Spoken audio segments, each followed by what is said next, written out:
This morning I want us to talk about, this is a particularly tough message because it calls into question a lot of things that we sometimes think about, I guess the fairness of life, how life works in general.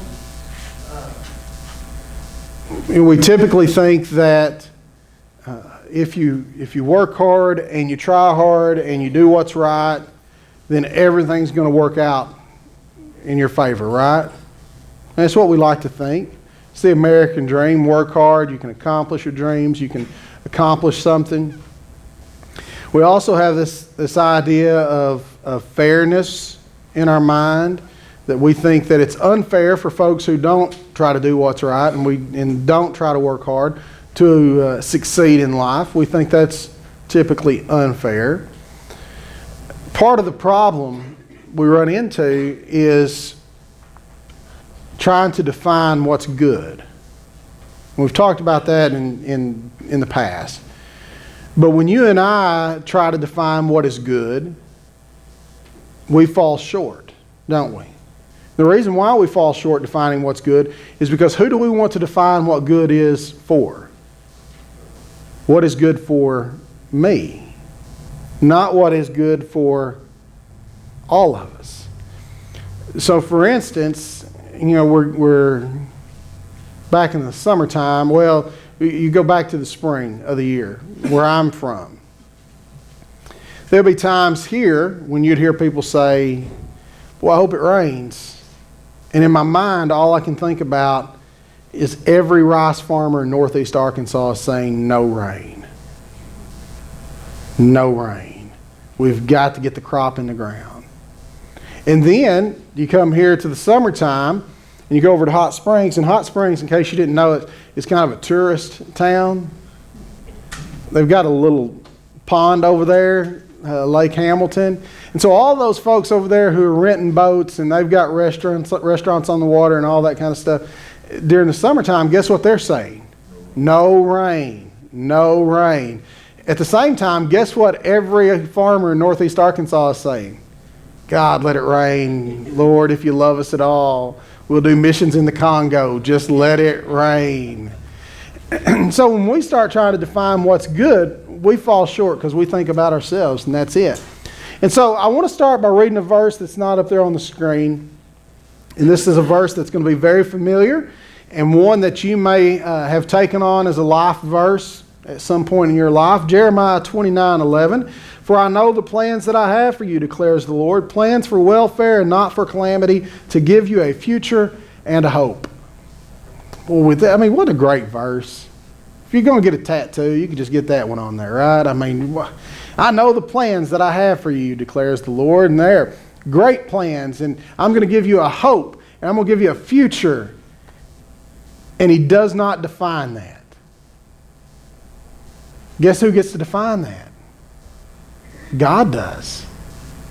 God gets to define what this great plan for your life is. God gets to define what is good for your life. God gets to define what is your future, what is your hope. God gets to define all of those things. And so then we get to Ephesians chapter 3. And I'll show you how these passages tie in together. Ephesians chapter 3, beginning verse 11.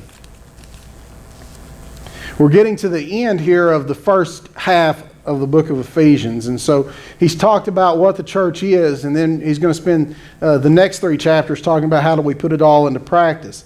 But he says, verse 11. Now, back up. Leading up to verse 11, the Apostle Paul is talking about his own personal situation. If you spend that much time in prison, guess what you have time to do? Write letters. So the Apostle Paul has written 13 letters. Guess how much time he spent in jail? A lot. He spent most of his Christian life in jail because he was preaching the truth.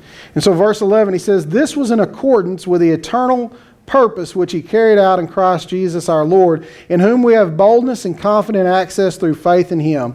Therefore I ask you not to lose heart at my tribulations on your behalf, for they are your glory. This is Paul. Now, if we're going to measure Christians, if I was going to ask you to put Christians on a scale of 1 to 10, and Jesus not on the list, okay? Take him out. 10 being the top of the line Christian. I think we would all agree that the Apostle Paul is probably there. That apart from Christ, the closest person to Jesus that we would want to emulate would be the Apostle Paul. And Paul's life was miserable. Did you hear that? His life was miserable. Heard a preacher one time preached on television talking about buying a jet. And the thing that pushed him over the edge to buy that jet was Kenneth Copeland had looked at that plane. And he said if it's good enough for Kenneth Copeland, he said, I wanted to beat him to the punch, so I just went ahead and bought it. Guess what Paul didn't have? He didn't have a jet. He had sandals. But again, for most of his Christian walk, he didn't even need sandals because he's sitting in jail. Preachers today enjoy lots of perks, like security. There are pastors here in Arkansas today that they're going to have a security team just for them, like they're the governor or something. I told you guys a few weeks ago at the Cup, I thought we might have a little security issue, and everybody's just sat there watching. So it's kind of like the exact opposite here. Some people have security teams, other people's like, hey, let's just see what happens to the preacher. Let's see if he can get out of this one by himself. Just call us if you need us. All right. The Apostle Paul was beaten. He was stoned. He was run out of town. He was ridiculed. Finally executed. And he tells the church here at Ephesus, he says, don't lose heart at my tribulations on your behalf. Here's the first thing I want you to catch today. Here was a group of people that no one else was willing to die for, except Jesus and the Apostle Paul. Paul is telling this group of Gentiles, don't lose heart because I'm willing to pay the ultimate sacrifice for you. Be glad that I'm willing to do it. Thank God that He called me to do it. Thank God there's someone willing to pay the ultimate sacrifice for you. So my first question for us today as we look at plans for our own lives, and we have all made plans for our life. If you've not made plans, I encourage you to do so. Just realize that when you make plans for your life, sometimes they do not work out the way you want them to, or the way you thought they were going to. That's got to be okay. So have plans, but keep them liquid, all right? Fluid. Fluidity is a great word in our lives. So I want you to ask this question of yourself. Who are you willing to pay the ultimate sacrifice for?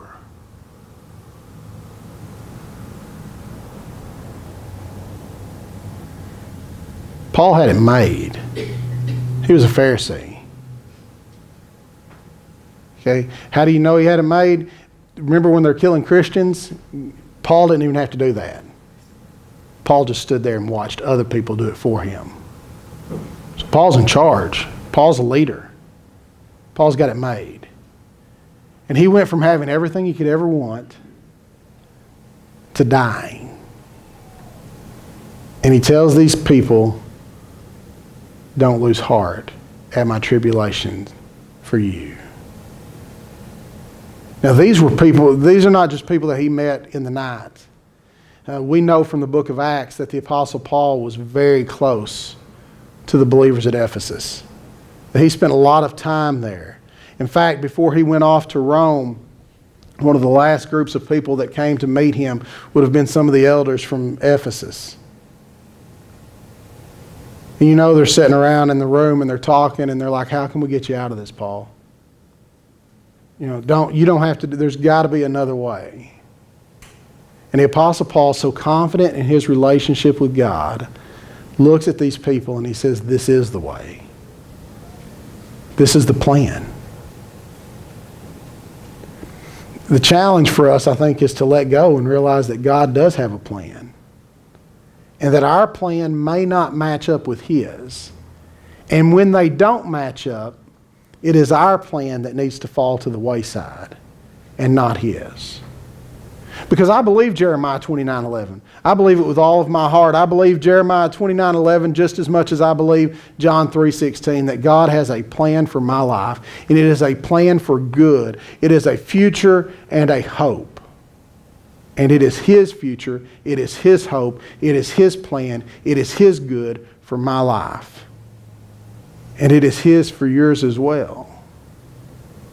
So what was good in Paul's life? What was good in Paul's life was to be stoned, was to be persecuted, was to be imprisoned, and ultimately sacrificed because of his faith. Executed. That's what was good for the Apostle Paul. Now, Paul also says that laid up for me is a crown of righteousness. Not just for me, but for all those who love His appearing. Paul realized that, guys, that life is temporary. And we can put all the stock we want to in today. But today will not last. Tomorrow will not last. I don't care who you are. It's not going to last. For instance, how many of you guys remember shopping at a Montgomery Ward? When was the last time you did that? Otasco? Anybody remember an Otasco? First bicycle I ever got came from Otasco. And guess what? I'm not going to buy my kids a bicycle from Otasco. All right, Sears. You will see Sears stock. It's coming. Sears will no longer exist. Ellie will grow up and not know what Sears was. Guaranteed. I'm going to shake you up. If the Lord tarries His coming, there will be a time when Walmart will not exist. I know you don't believe me. You believe, it is easier for you to believe that Walmart will always exist than that Jesus could come back today. I know that. I'm just telling you, the Lord tarries long enough, Walmart will cease to exist. And the reason why is because eventually they will hire an idiot to be CEO, and when they do, he will drive that company into the ground, just like every other great company that has fallen. That's just the nature of the beast. Warren Buffett says that he only invests in companies that an idiot could run because at some point an idiot will run them. So we have to be, so everything we put our faith and hope in will be gone. You know, people put their faith and hope in houses. You know, I talk to people all the time who everything they've ever made in their entire life is in a house. And then they just worry to death about that house. Well, guess what just happened in California? Earthquake. Gone. So in 1 second, in just 2 seconds, your house can be completely leveled with an earthquake. A fire, completely gone. A tornado here in Arkansas, completely gone. So we start defining good by what we can try to hoard up. Your arms are not big enough to hold good. Your arms are only big enough to hold what you can hold today, and tomorrow it'll be worthless. Right? We try to hoard up money. They tell us all the time that money's going to be worthless. You got to have gold. Well, guess what? At some point, gold won't be worth anything. There was a point in time when gold wasn't worth anything. Then we decided it was worth something. We'll find something else that'll be valuable, and gold won't be. When we get to heaven, gold won't be valuable. That's why John says that the streets are made of gold. Our most precious thing, worth nothing more than to walk on. Can you imagine that the city of Malvern coming out and repaving this street out here in gold? No. You know how much that would cost? You get to heaven, it's worthless. It means nothing. So we've got to come to terms with this first question of who are you willing to pay the ultimate sacrifice for? And it can't just be your family, because that's easy. That's easy. Of course you'd pay the ultimate sacrifice for your family. There's not a single person in this room that if I held a gun to your head and said, you pick you or your family, but one of you are going to die, everyone in this room would say, shoot me. Some of you, husbands and wives, will get into a fist fight trying to figure out who was going to get shot first. Both of you end up getting shot over the deal because you're willing to do that. My question is, what stranger are you willing to sacrifice for? What person that you have not met are you willing to sacrifice your dreams and your hopes and your plans for? Because that's what Paul has done. So Paul says, don't lose heart at my tribulations. Why? Because verse 11, he reminds us, this was in accordance with his eternal purpose. We are dealing with something much bigger than us. God has a plan for Jack's life, and his plan did not start at the moment of Jack's birth.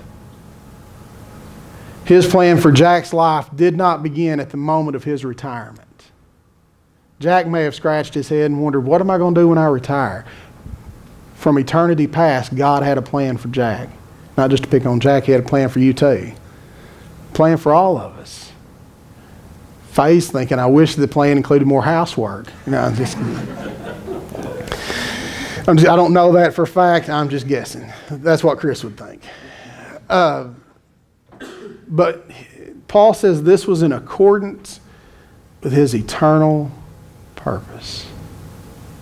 God has an eternal plan for your life, and it is to do what he wants you to do, because that is the best possible plan for you.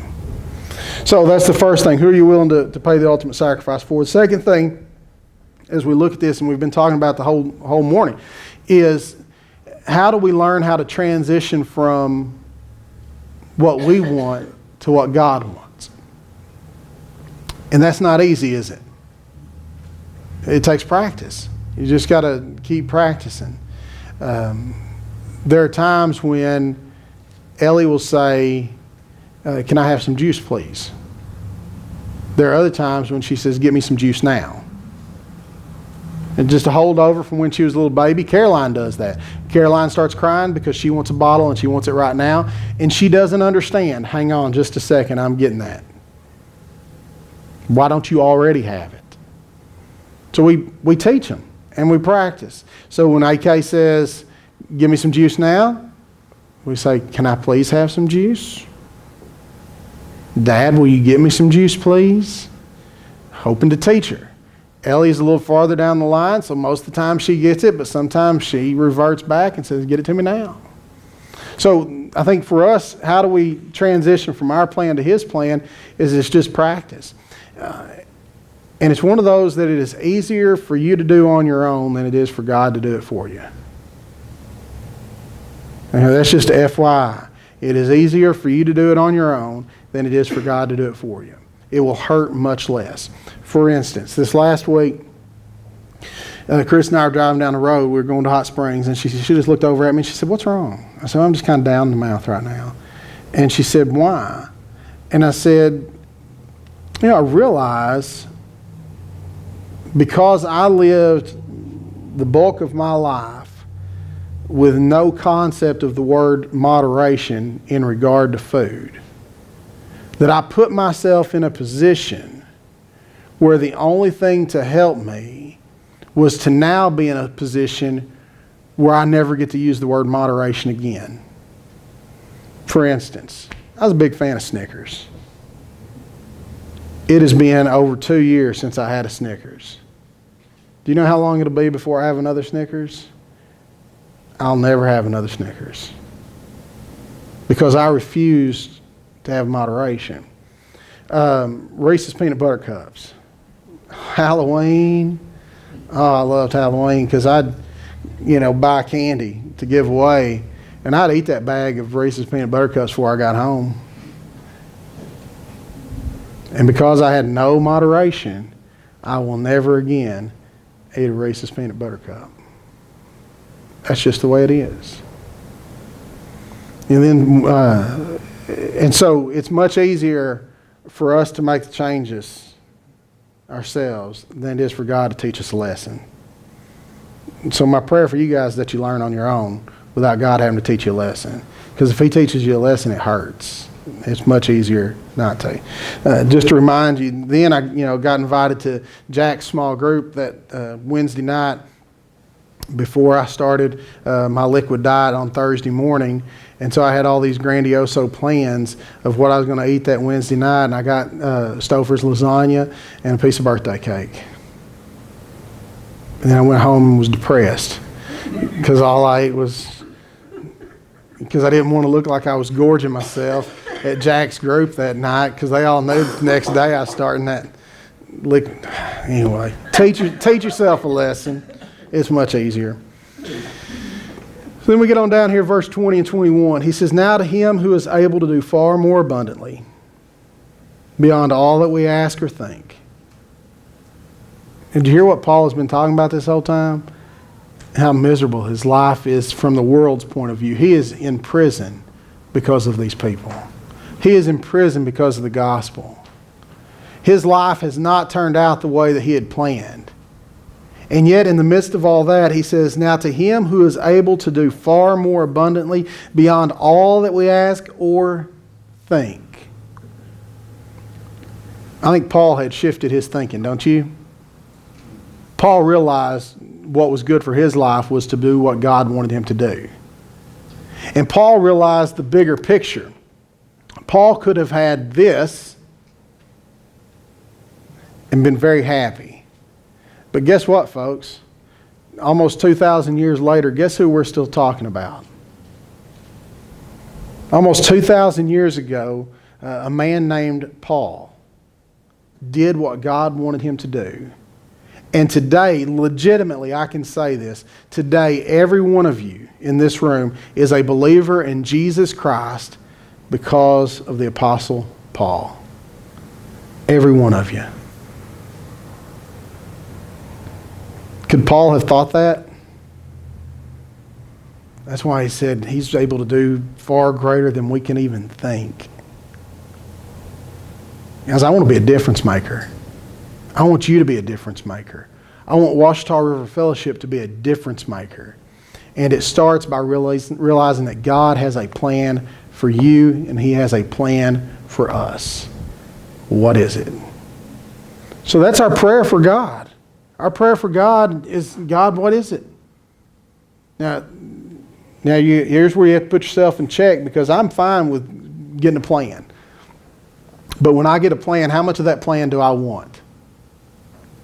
I want all of it. I want it, how it's going to start, how it's going to operate, and then how it's going to finish up. What is our exit strategy? Well, I know what the exit strategy is, right? We all have the same exit strategy. We're going to die. All right? So that's the exit strategy. We're going to die and we're going to go to heaven. We're going to stand before God. Check. How's it going to start? It starts by saying, God, here I am. It's just that big section in the middle that God says, I'm not going to tell you. We're going to take this one day at a time. One day at a time.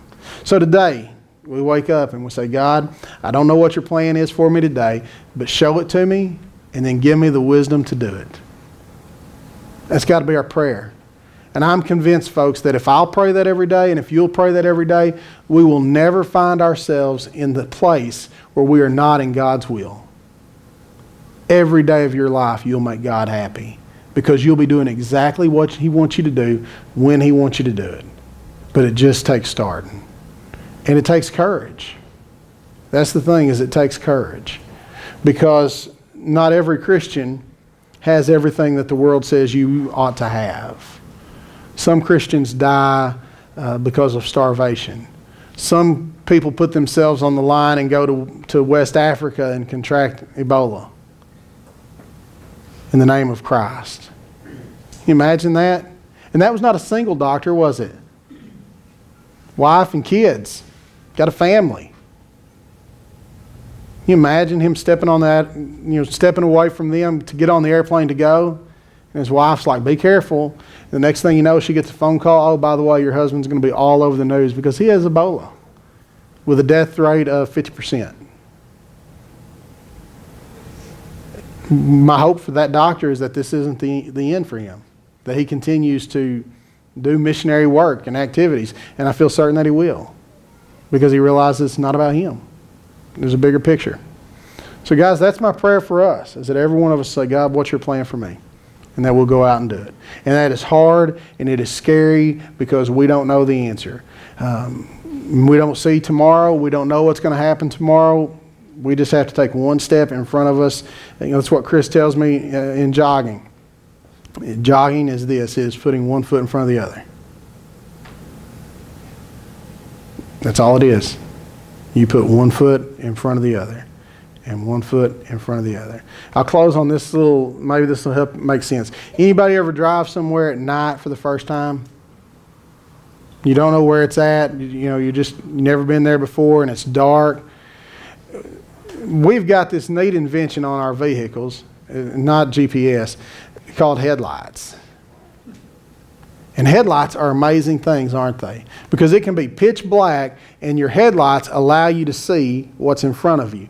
But it does not allow you to see the entire journey, does it?